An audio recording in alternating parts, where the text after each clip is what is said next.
RSS ban करो, ban करो, ban करो, आरएसएस बैन। क्या आरएसएस पर लग जाएगा बैन?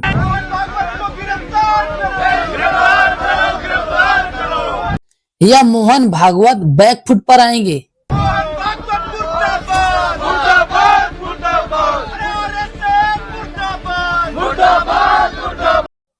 या फिर इस मोहन भागवत के बयान से बीजेपी को हो सकता है नुकसान? आरएसएस को बैन करो, शर्म करो। या फिर सभी स्वतंत्रता सेनानियों का अपमान होगा? नमस्कार, मैं सुशीत कुमार और आप देख रहे हैं एमएन भारत। आज देश में अफरा तफरी का माहौल एक बयान से मच गया है। आइए चलते हैं, देखते हैं इस खबर की तरफ।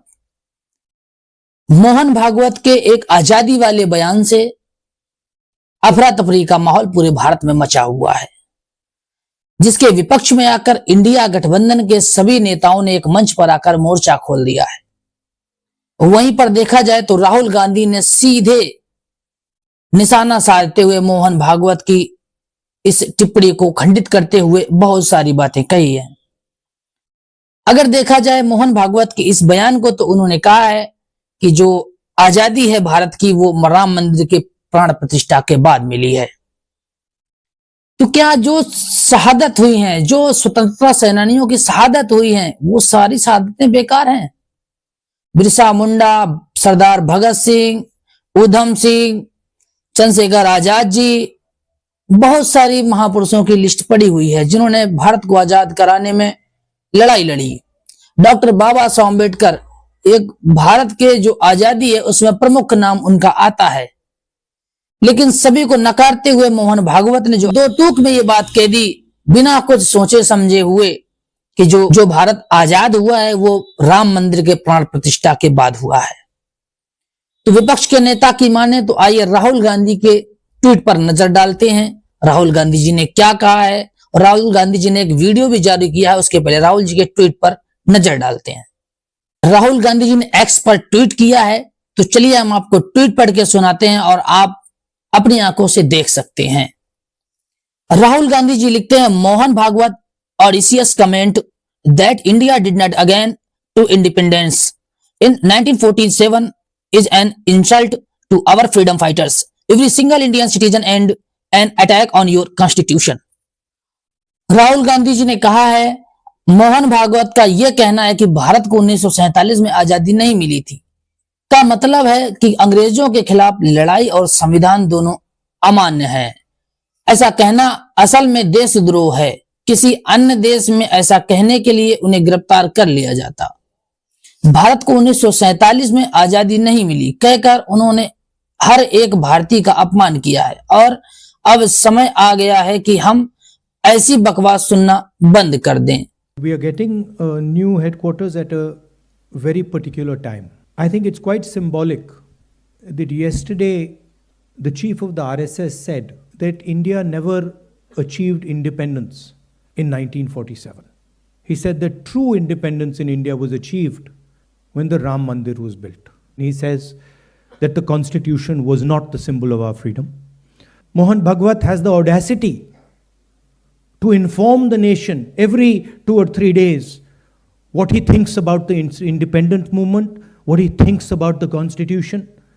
In fact, what he has said yesterday is treason, because it is stating that the constitution is invalid, it is stating that everything, the fight against the British was invalid, and he has the audacity to say this publicly. In any other country he would be arrested and tried. That is the fact, right? To say that India did not get independence in 1947 is an insult to every single Indian person. And it's about time we stop listening to this nonsense that these people think they can just keep parroting out and shouting and screaming. Mohan Bhagwat को निशाना बनाते हुए राहुल गांधी जी ने उन्हें साफ साफ कह दिया है कि ये किसी अन्य देश में होते तो वहां इनको गिरफ्तार कर लिया जाता, और हमें इस तरह की बातों को सुनना बंद कर देना चाहिए। तो उन्होंने विपक्ष का नेता होते हुए भले ही कहा जाता है कि आरएसएस की मां कांग्रेस है, लेकिन यहां पर कुछ अलग ही नजारा देखने को मिल रहा है। वहीं पर देखा जाए आरएसएस के मुखिया मोहन भागवत का इस पर क्या बयान आता है, क्या सफाई आती है। और वहीं पर देखने को मिलता है तेजस्वी यादव जी ने भी कुछ कहा है। तेजस्वी यादव जी का भी कमेंट है, बहुजन नेता हैं, बिहार के बहुत ही अच्छे नेता हैं, जुझारू हैं, कर्मठ हैं, बहुजनों के लिए हित चिंतक, शुभ चिंतक हैं। आइए उनके एक्सपर्ट ट्वीट देखते हैं। तेजस्वी यादव जी ने कहा है, आरएसएस प्रमुख मोहन भागवत जी का अब यही कहना कि दलितों पिछड़ों का आरक्षण खत्म होगा तभी देश को असल मायने में आजादी मिलेगी, बाकी रह गया है।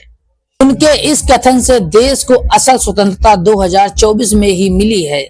आरएसएस प्रमुख ने आजादी के करोड़ों मत वालों, दीवाने देशभक्तों, असंख्य शहीदों एवं स्वतंत्रता सेनानियों का घोर अपमान किया है।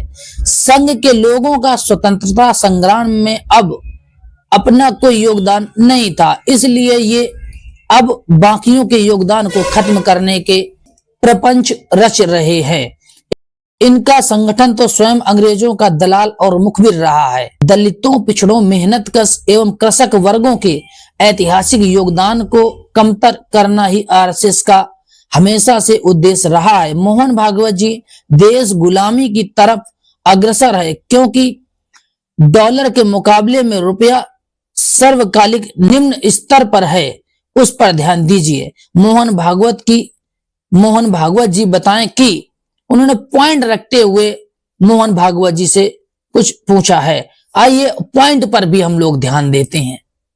पॉइंट नंबर 1, उन्होंने कहा, मोहन भागवत जी बताएं कि देश के बहुसंख्यक दलितों, पिछड़ों को असल आजादी कब मिलेगी। पॉइंट नंबर 2, उन्होंने लिखा, दलित पिछड़ा से घृणा करने वाले 100 वर्ष पुराने संगठन आरएसएस के कर्ता धर्ता बताएं कि आज तक कोई दलित पिछड़ा आरएसएस का प्रमुख क्यों नहीं बना। पॉइंट नंबर 3, उन्होंने कहा, महिला आरएसएस प्रमुख क्यों नहीं बनी। पॉइंट नंबर 4, उन्होंने कहा, जातिगत जनगणना कब होगी। नंबर 5, पॉइंट नंबर 5 और अंतिम, उन्होंने पूछा, दलितों, पिछड़ों का आरक्षण उनकी आबादी के अनुपात में कब बढ़ेगा। मोहन भागवत जी सरासर जो है, जिन्होंने देश के आज़ादी को लेकर के शहादत दी, कुर्बानी दी, उनका ये इंसल्ट कर रहे हैं, उनका ये अपमान कर रहे हैं। ये गांधी जी का अपमान कर रहे हैं, ये शहीद भगत सिंह का अपमान कर रहे हैं, ये बाबा कुंवर सिंह का अपमान कर रहे हैं, रानी झांसी बाई का अपमान कर रहे हैं। ये लोग राव तुलार राम जी का जो है अपमान करने का काम कर रहे हैं। जिन लोगों ने शहादत दी, देश के आज़ादी को लेकर के कुर्बानियाँ दी, और उनके साथ हजारों लाखों लोगों ने जेल में बंद रहे हैं, फांसी पे चढ़े, अंग्रेज़ों का जुल्म सहे, ये उनकी जो है अपना अपमान करने का काम कर रहे हैं। आरएसएस और बीजेपी का कोई आज़ादी में कोई योगदान नहीं रहा। ये लोग तो तिरंगा भी नहीं फहराते थे, बाद में बोला गया तब इन लोगों ने तिरंगा फैलाया। अब बाद में क्या कहेंगे ये मोहन भागवत जी कि आरक्षण जब खत्म हो जाएगा तब जो है आज़ादी मिलेगी, यही मोहन भागवत जी कहेंगे। अब ये लोग आरक्षण विरोधी लोग हैं, मतलब ये लोग आरक्षण को खत्म करके फिर बोलेगा कि सही में आज़ादी अब मिली। फिर ये लोग, हम मोहन भागवत जी से पूछना चाहते हैं, पिछड़ों और दलितों को आज़ादी कब मिलेगी, इसके बारे में ज़रा बताएं। ये लोग केवल जो मेन एजेंडा है उसको ये लोग डाइवर्ट करना चाहते हैं। जो मेन मुद्दे हैं उसको ये लोग केवल डाइवर्ट करना चाहते हैं। अरे अपने काम बीजेपी ने क्या किया बताएं मोहन भागवत जी कि आज 84 रुपया हो गया है डॉलर का रेट, $1 का रेट 86 हो गया। बताइए 86 हो गया। आज देश गुलामी की ओर जा रहा है। आप क्या बोल रहे हैं? कौन लेके जा रहा है देश को गुलामी की ओर? इतना महंगा हो रहा। पहले क्या कीमत थी? तभी लोग रोते थे देश गुलाम हो रहा, देश गुलाम हो रहा। अब इससे ज़्यादा 86 रुपये से ज़्यादा इनके 86 रुपये तो इनके राज में हुआ। अब कहाँ देश जा रहा है? गुलामी की ओर जा रहा है कि नहीं जा रहा? मोहन भागवत जी, ये लोग संविधान को मानने वाले लोग नहीं हैं। ये लोग स्वतंत्रता सेनानी जितने रहे या जितने हमारे सुभाष चंद्र बोस रहे, इन लोगों का अपमान करने का काम कर रहे हैं। तो इन लोगों का अपमान देश की जनता बर्दाश्त नहीं करेगी। और मोहन भागवत जी को जो है बताना चाहिए कि पिछड़े दलितों को आज़ादी कब मिलेगी। जो प्रोटेस्ट में मुद्दे शामिल करते थे, उन्होंने इस मामले में मोहन भागवत के आजादी वाले बयान पर ये उन्होंने पॉइंट जोड़ते हुए मोहन भागवत से ही पूछ लिया कि ये जो पॉइंट हमने बोले हैं ये कब पूरे होंगे। साथ ही बात करें तो कांग्रेस की जो विद्यार्थियों की यूनिट है, जो विद्यार्थियों की विंग है NSUI, उन्होंने दिल्ली में प्रोटेस्ट किया है। वहां पर मोहन भागवत की गिरफ्तारी की मांग की है, RSS पर बैन लगाने की मांग की है। वहीं पर देखा जाए तो NSU के प्रमुख वरुण चौधरी जी ने भी ट्वीट किया है।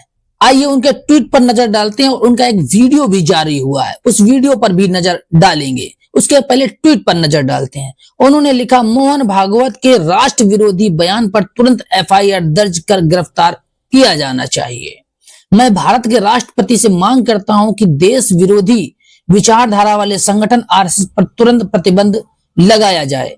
ऐसे संगठन और उसके मुखिया की जगह सिर्फ जेल में होनी चाहिए।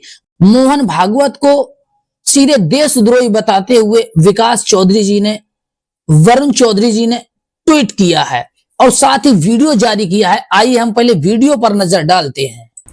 मोहन भागवत जी, देश से माफी मांगो।